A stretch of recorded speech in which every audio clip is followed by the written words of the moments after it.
Panelists, thank you for joining us today.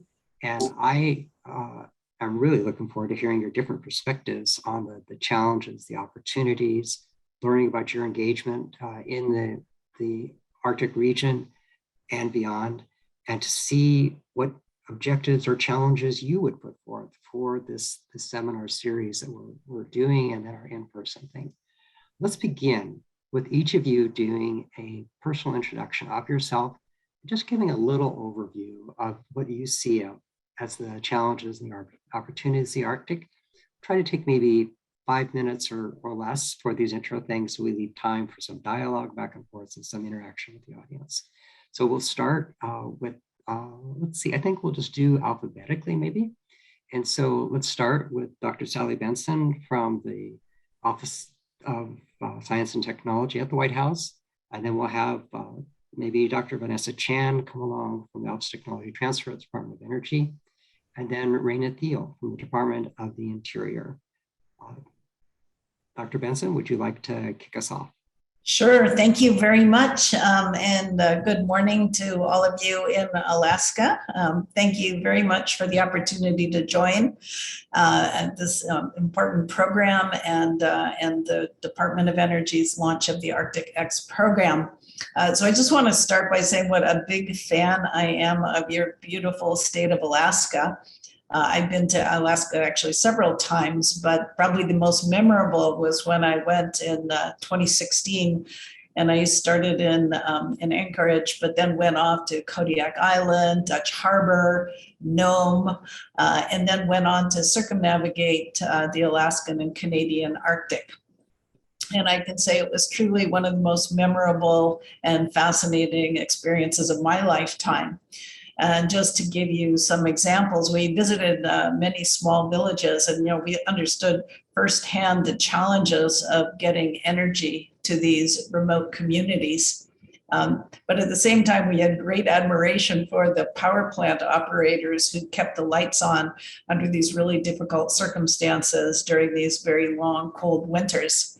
And we also learned firsthand about how climate change is having profound effects on sea life and traditional indigenous lifestyles. And that particular summer, like actually several recently, there was sweltering heat wave. It was actually warmer in Anchorage in Alaska than it was down in San Francisco, and recording some of the hottest temperatures on record. So I'm really appreciative that I was invited to participate in this Arctic X Summit, and I look forward to hearing your questions and hearing from you, but then also sharing my perspectives on the opportunities and challenges for clean energy innovation in Alaska.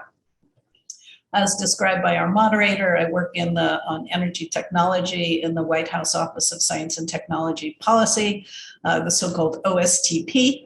And the energy division is new to OSTP, and it was created to make sure we're investing in the science and technology we need to ensure that every American has affordable, reliable, secure, and equitable access to clean energy.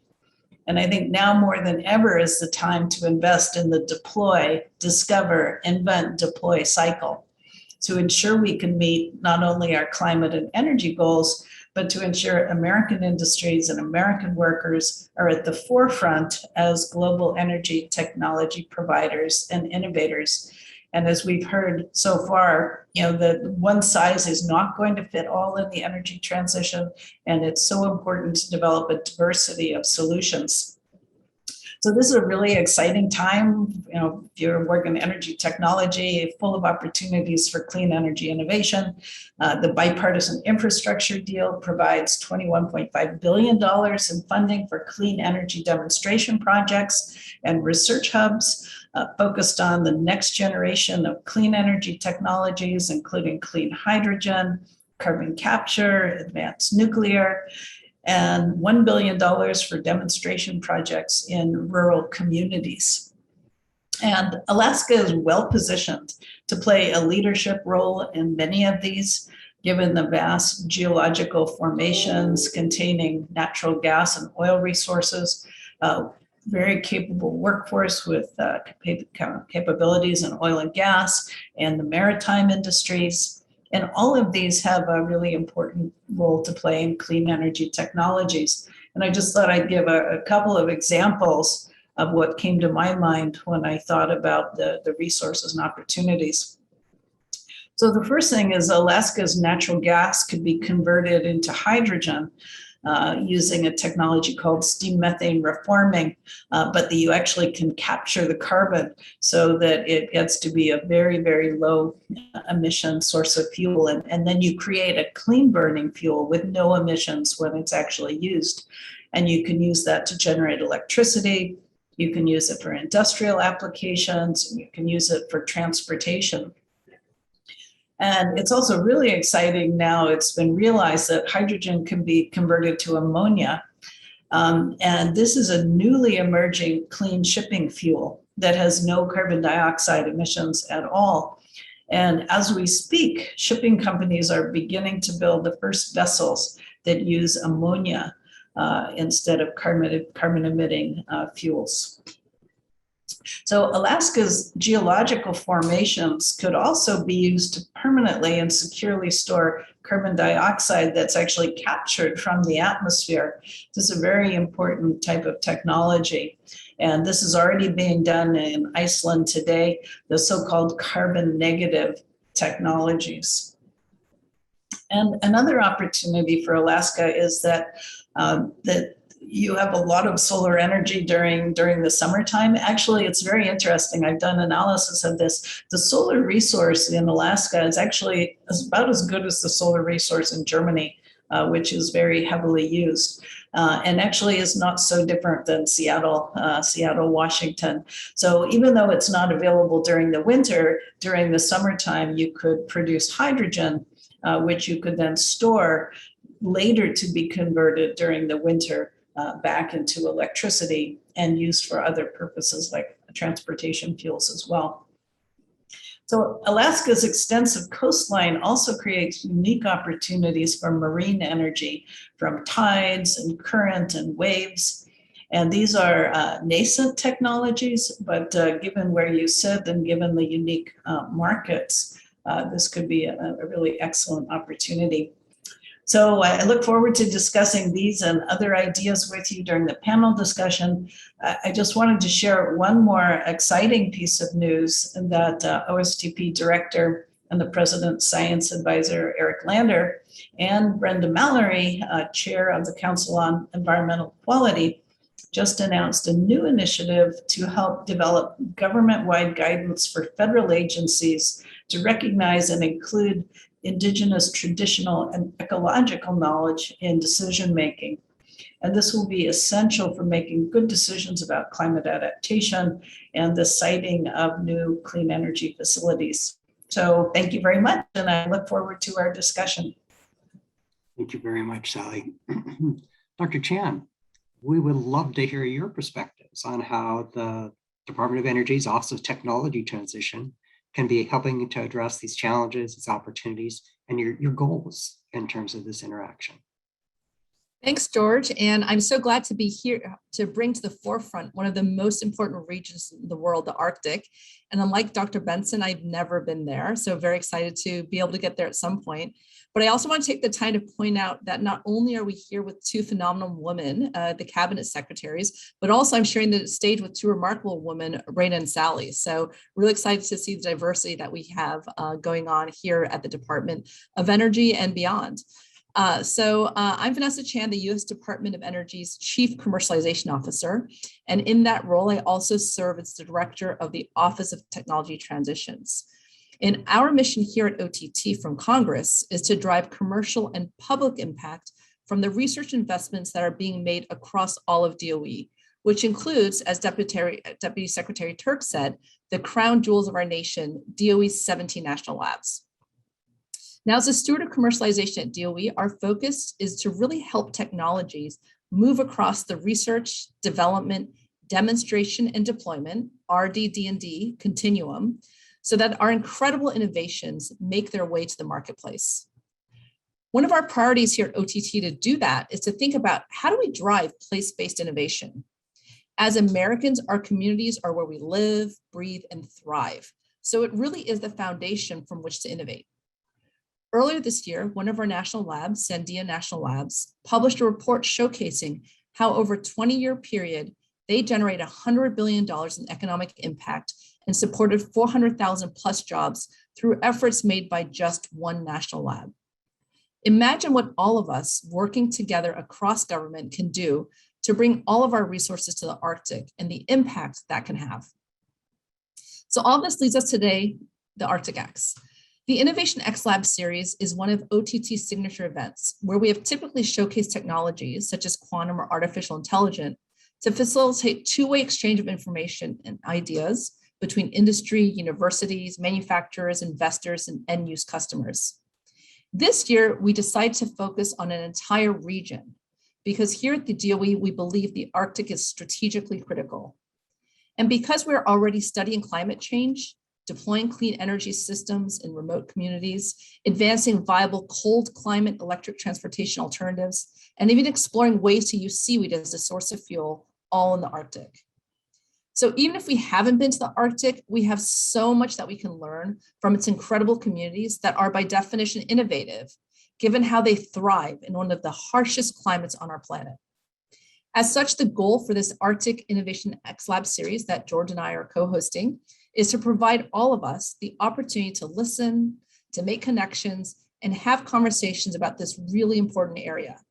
We want to move beyond the idea of the Arctic as merely a territory with hard borders, when really what it is a state of mind and a way of approaching issues of climate and sustainability. That's because the Arctic isn't merely Alaska or Maine, and yes, Maine is an Arctic state, but a place that affects our entire nation and world. And who says you don't learn something new in every webinar? So here you learn, Maine's an Arctic state. The harsh climate, the resilient people, the need for tailored solutions, and the experiences of being on the front lines of the climate crisis can be example for all of us, wherever we live, wherever we breathe, wherever we thrive. So I'm going to keep my remarks really short because I really want to hear what the questions are. And so with that, I'm going to hand this back over to my friend and colleague, George. Back to you. Thank you very much, Vanessa. There are a lot of questions evolving.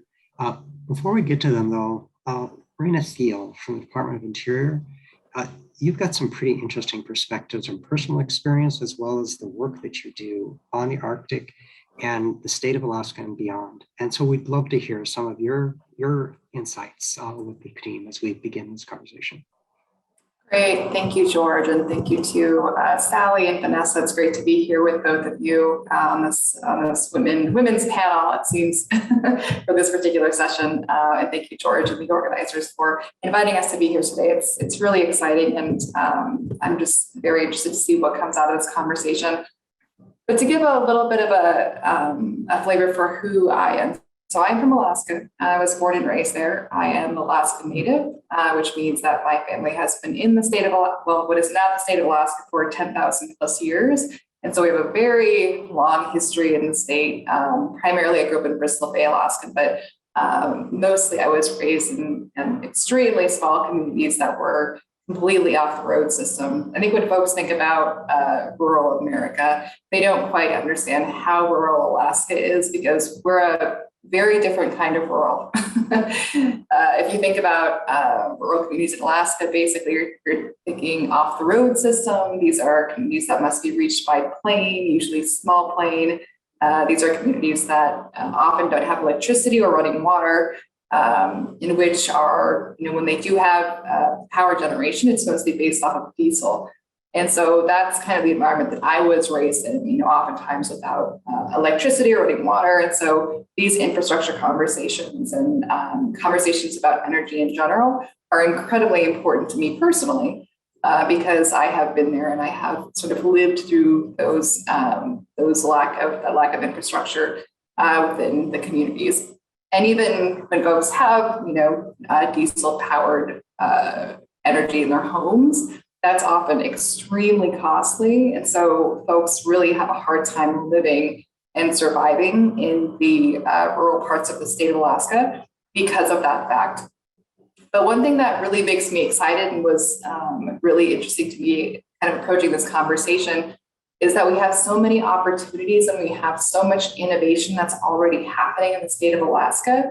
And of course, the national labs are a big part of that. Our private industry is a big part of that, but also it's a matter of needing to pivot because it isn't sustainable to continue with our rural power systems as they currently stand. And so if we're going to move into the future and create sustainable living for communities in rural Alaska, there really has to be not just a conversation, but a lot of action around supporting these innovative approaches to transitioning to more sustainable or more renewable energy sources.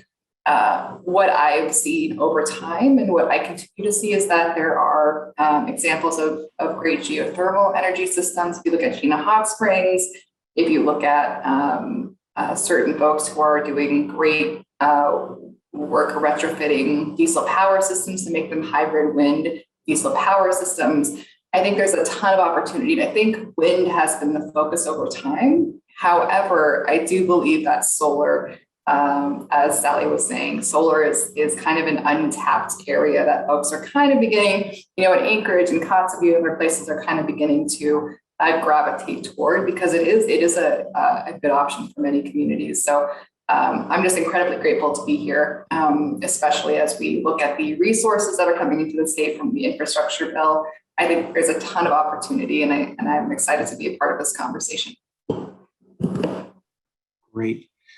Thank you to all three of you. A really great whole of government. We heard that phrase at the beginning of this thing, just different agencies having shared themes and interests and possible intersections between their efforts that could complement and multiply one another's efforts. How about, there's some themes that are evolving. You've probably seen me trying to integrate these things as I've been scanning them as they come in.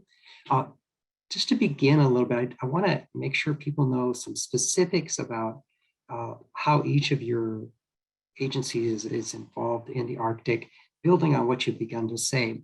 And Vanessa, let's start with you. Can you give some examples of how OTT is working in the Arctic? Sure, I'd be happy to. So there's quite a few ways in which we already are supporting efforts in the Arctic. First of all, we are driving impact in local communities with Launch Alaska, an awardee of OTT's Energy Program for Innovation Clusters, EPIC, great acronym, in collaboration with the newly reestablished Arctic Energy Office with you, George, based in Fairbanks, Alaska. And EPIC, our aim here is to support robust energy innovation ecosystems and to stimulate energy hardware development in regions across the United States. So we're thrilled because Launch Alaska is Alaska's first technology deployment organization for market-ready startup companies. Its mission is to accelerate the resource revolution by supporting companies that electrify and decarbonize 4 critical systems to human life: food, water, transportation, and energy. And one of the companies that DOE is helping to support through this EPIC award to launch at Alaska is 60 Hertz, whose founder, Piper Foster Wilder, is here with us in the audience today. Hey, Piper. And she came to Alaska wanting to help provide renewable energy to Alaska's Arctic villages. This is a really important issue because rural Alaskan residents pay more than 4 times the national average for energy. And 60 Hertz's purpose and mission is to address rural energy poverty in Alaska and the Arctic. The firm offers financing and operations and maintenance solutions that promote sovereignty in these communities by reducing remote populations' dependence on diesel through use of renewables, while also enabling investors to efficiently fund rural electric infrastructure through their streamlined process. So super, super critical to a lot of the parties in the region.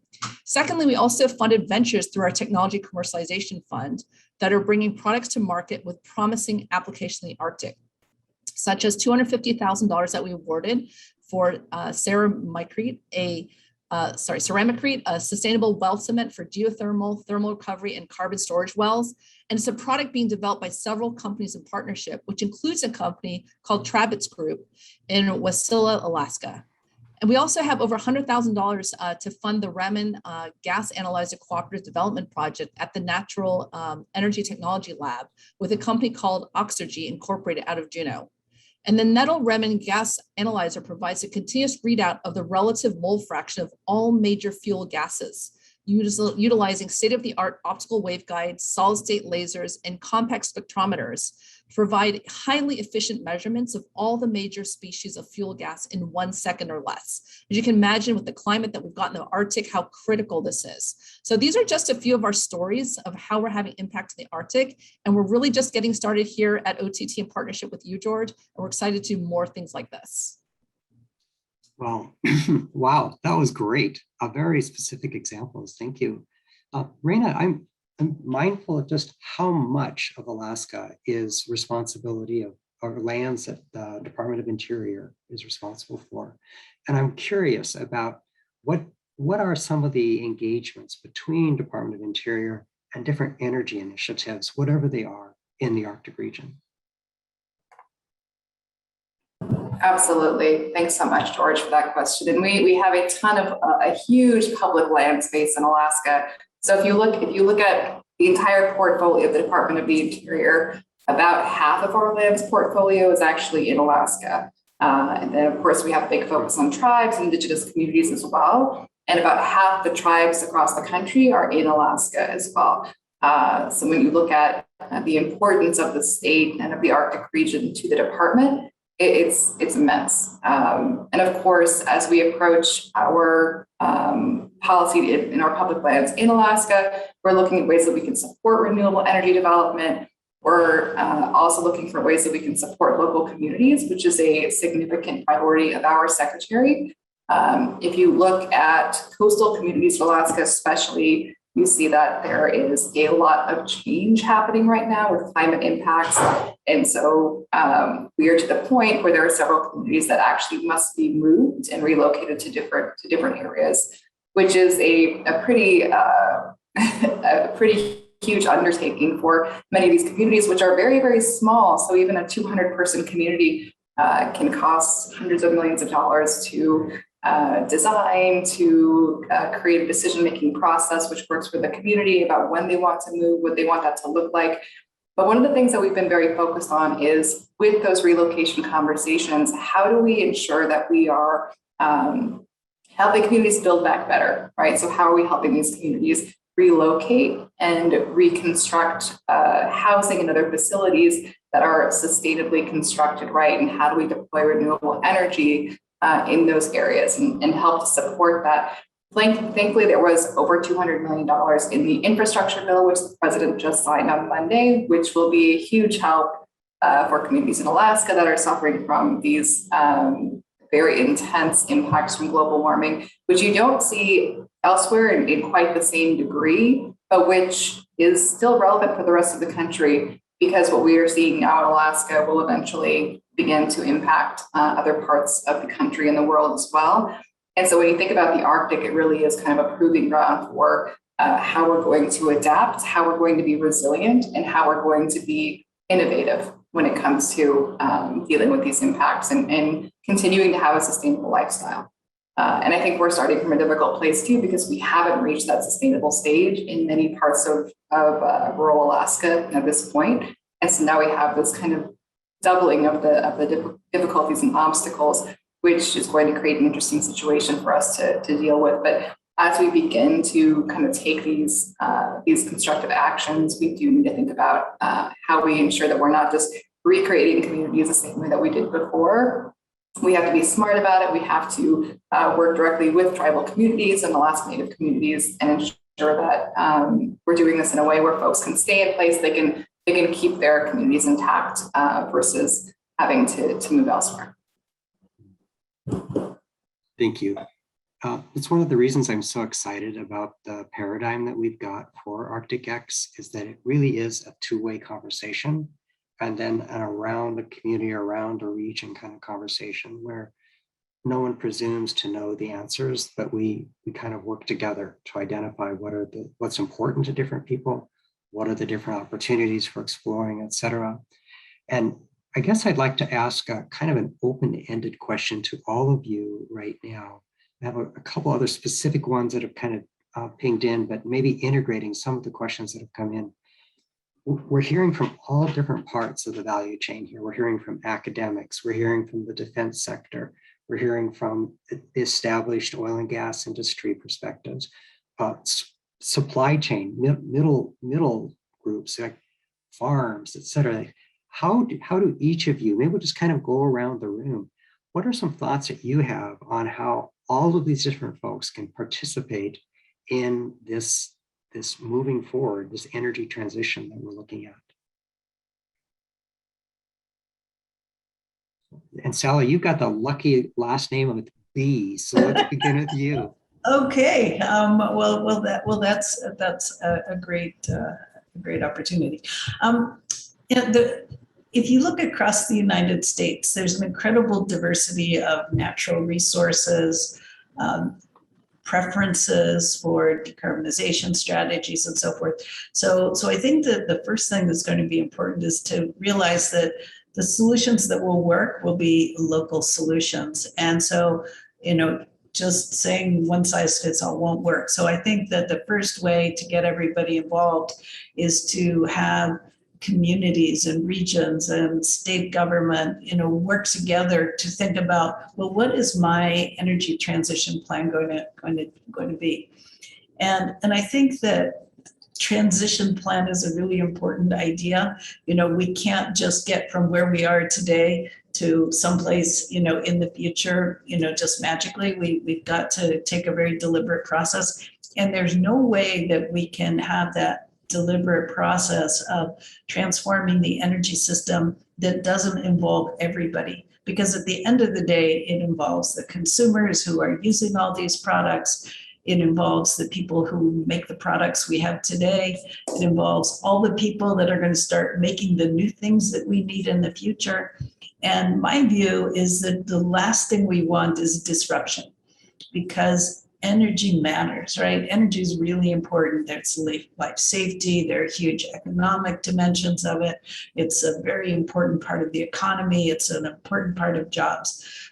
So I like the idea of working really from the bottoms up, having communities, but not just communities, because no community is isolated from a region, so across the state, to think about what makes sense for that community. And then I think our job as academics and as researchers and people who think about government funding is, how do we put the tools in the hands of the people who need those tools, and how do we help make sure those technologies that are developed that work for the people who are involved in the transition and who at the end of the day will be ultimate consumers. So that sounds like kind of like a high level vision, but I just think we have to get together a lot more and talk to each other a lot more. We're all in this together. We have a very short time to accomplish this transition, particularly when you look, excuse me, at electricity system, decarbonization goals. And if we don't work together, we're just not going to be able to be successful. So I would love to find a way where we can do that much better than we do that today. And I think this is a great first start. And I couldn't agree more, Dr. Benson, with what you said, because, as I look at it, I've worked across many different ecosystems, startups, big, large private companies, academia, and there's not one single group, one single organization that can do this on their own. We need everyone to be working together. And so, we have been given through the bipartisan infrastructure bill an incredible step up, right, to get us there and to really catalyze things. But we need to activate trillions that are staying in the private sector to help go along with us. And so really it's around, how do we put public-private partnerships on steroids? How do we make sure that we're collaborating more together to get to the solutions that we need and get those to the market? There's a lot of the work that we're doing here at OTT to catalyze work that is going on across DOE and in other federal agencies is, what are the things that we can do, starting with deployment, going backwards to inform research development and demonstration. And so really a big focus of ours is to say, hey, if we're going to take a technology and we're going to fix a problem with it, what does the entire value chain need to believe? How are their sustainable economic models? What does the technology have to deliver? And how do we kind of figure out what the solution needs to do in order to get it all the way towards deployment, which is the final stage of commercialization? And so really the things that we're doing is trying to make it easier to collaborate with us here at the DOE.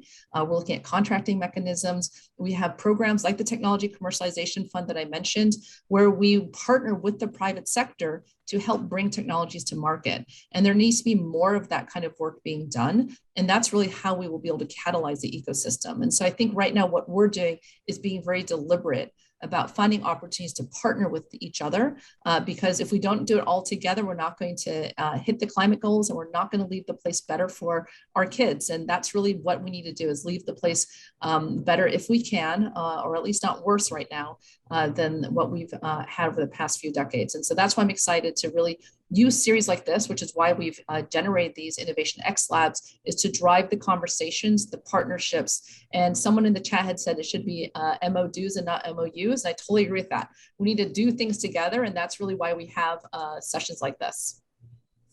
Awesome. So Rena, your thoughts here on in terms of this, how do different people find their place to help us move toward this shared goal? Absolutely. I echo what my co-panelists have mentioned in the past, which is that this has to be an interagency effort with all the resources that we all have and all the authorities that we all have, and bringing those to bear so that we can work together. But I think the other incredibly important piece of this is that we have to do this in a very grassroots way. Like Dr. Benson said, it has to be community driven in order for this to work, especially when we're talking about the Arctic and we're talking about many small communities where this, could either be a huge success, trying to transition folks over, and the incentives are there, right? Because we have these high costs of energy currently, we have, kind of those costs increasing over time. And we also have a lack of economic development in these areas, right? So these increasing costs can't be borne by each of these communities. And so I think we have an incredible opportunity right now to help folks transition, but for some reason we just haven't quite gotten there. And part of that is probably because we haven't quite perfected the interagency cooperation mechanism where we can push this stuff forward. But we do see communities that are kind of marching forward anyway. Right. So if you look at the hydrokinetic project in Ikiagig and places like that, folks are partnering with private industry, even without the help of the federal government necessarily, to ensure that they're able to go forward and try to offset some of those costs of diesel that they've been using to power their communities over time. And I think that's incredibly important. And those examples exist across the state, right? So if we can find a way as the federal government to partner, not just with communities, but with the state of Alaska, with private industry, I think we can really make a lot of progress. But I think at this point, we have been stumbling a little bit when it comes to how we kind of work together. We all kind of have our strengths. We've been marching in those directions and being very effective at it. But to really kind of support those grassroots projects and initiatives, I think it's going to take an all of government approach for sure. And I think this even extends to community relocation. And we're talking about rebuilding back better, more sustainable communities. We're also going to have to work together to do that. So, certainly at the Department of the Interior, we're incredibly interested in supporting all of those things and also supporting our agency colleagues in the strengths that they have and the programs that they have. And we also have, of course, the president has directed that we increase renewable energy production on public lands and waters. And so that includes a commitment to deploy 30 gigawatts of offshore wind by 2030 and a target goal of permitting at least 25 gigawatts of onshore by 2025. And so not just kind of in the building sustainable communities realm, but we also have this mandate from the top of our governance, which says that we need to really focus in on how we increase renewable energy deployment in our public land spaces. So we're incredibly excited about that. We hope to be able to partner with all of our agency colleagues. Thank you. There's a saying that the devil's in the details, but I would maintain that the angels are in the details as well. And as we think our way through these different specific challenges or opportunities, I think we find ways that different folks can play different roles to kind of help forward. It's like, I think, can you see this chain? This is a chain that my kids played with. These are snap links, they're plastic. I use these to illustrate getting from goal 1 to goal 2 with all the different steps that have to happen. And I choose the colors of the links to reflect the difficulty or the readiness. And so that's one of the reasons that we're going to do some of these deeper dive ones, webinars that are focusing on particular applications, because it'll help us see, like, is the challenge here like a land ownership challenge? Is the challenge that the technology is not ready?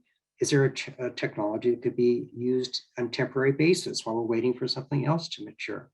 Who can help where in what ways? And so I think these discussions that we're having right now, there are lots of ways to get into representative applications that we can generalize from, not saying it's a single solution for everywhere, but by working our way through real problems, we can identify real solutions that others can realize. So another topic that's kind of spread through the list of Q&A is related to hydrogen. There's a lot of interest in hydrogen. And so, like, what's the greenhouse gas footprint of different sources of hydrogen? How can it be used to in combination with renewables? What can it actually be used for? How do you store it? Is it the holy grail for seasonal storage?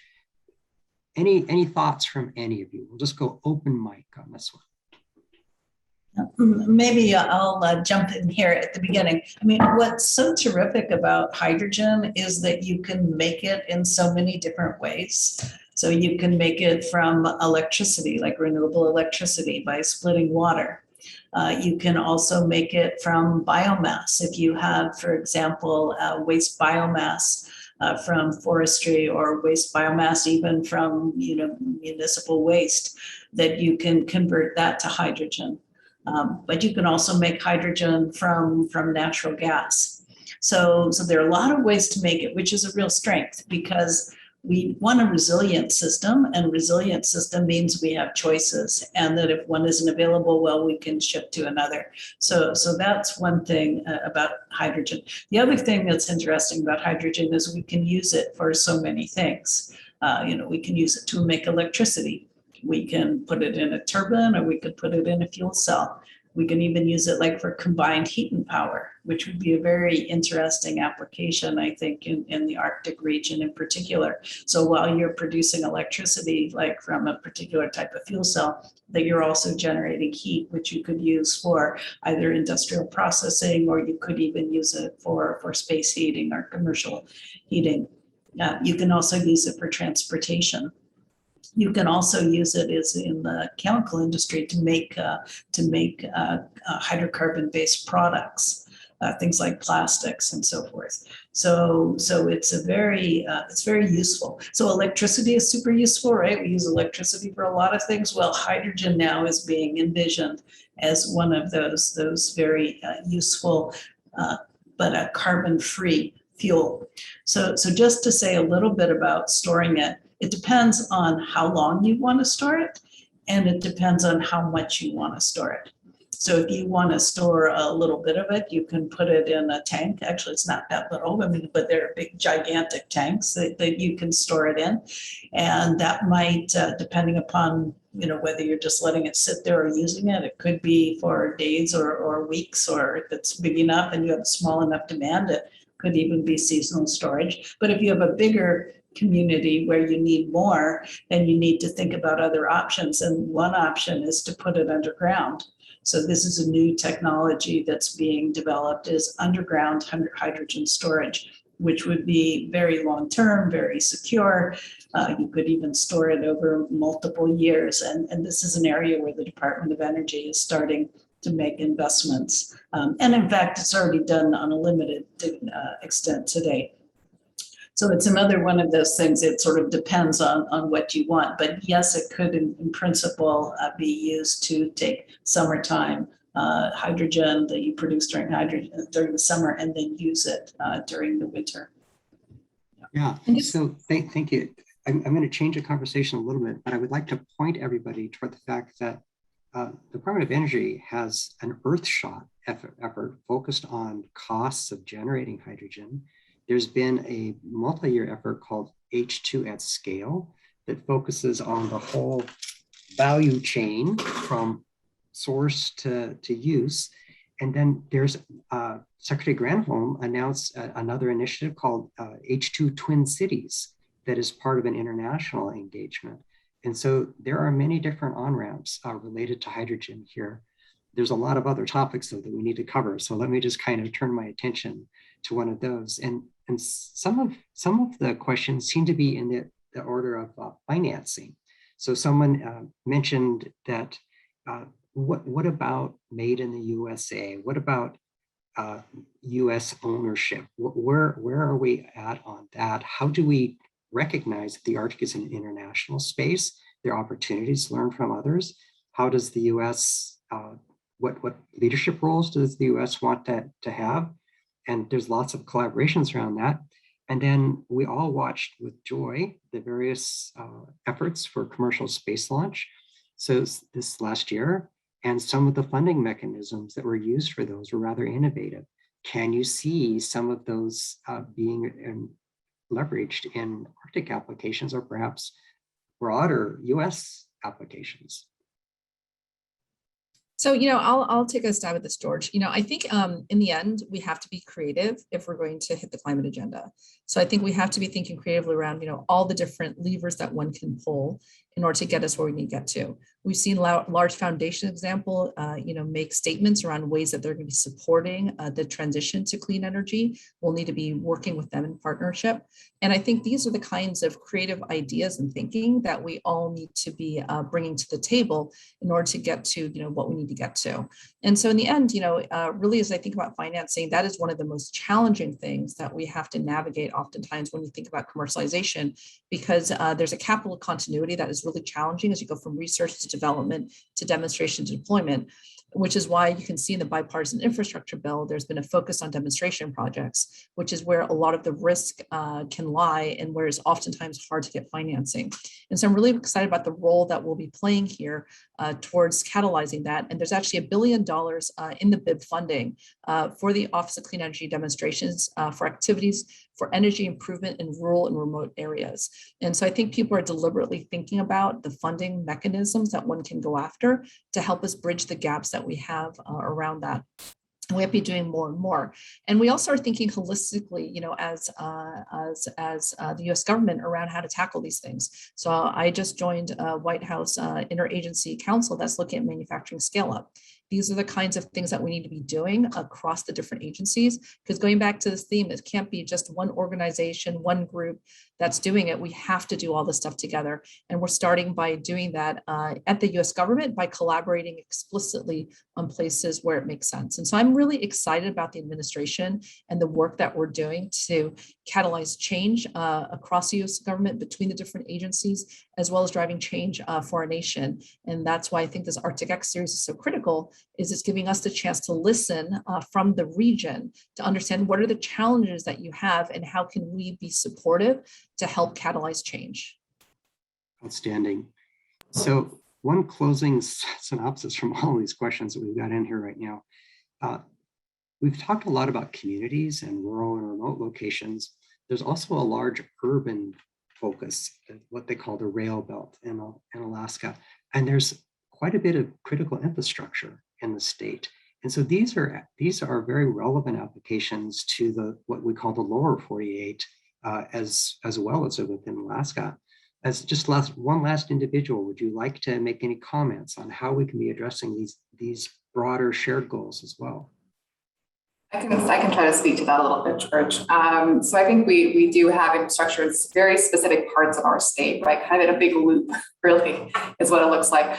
And I think we do have more opportunity in those places, because when it comes to deployment of renewable energy in rural parts of the state, it gets extremely costly, right? Because you're shipping all of these things one way or the other, whether it's over flight or over ship.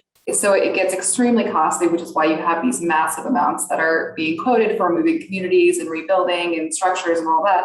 But when we're talking about the road system, it's much easier, and also where the rail runs. So I think there's a lot of opportunity there. I also think that when it comes to sort of the made in the USA conversation, which you mentioned before, I think that's always kind of been the expectation in Alaska, is that because we're in such a harsh and punishing environment with a lot of changes because of the global warming, melting permafrost, grounds are becoming unstable.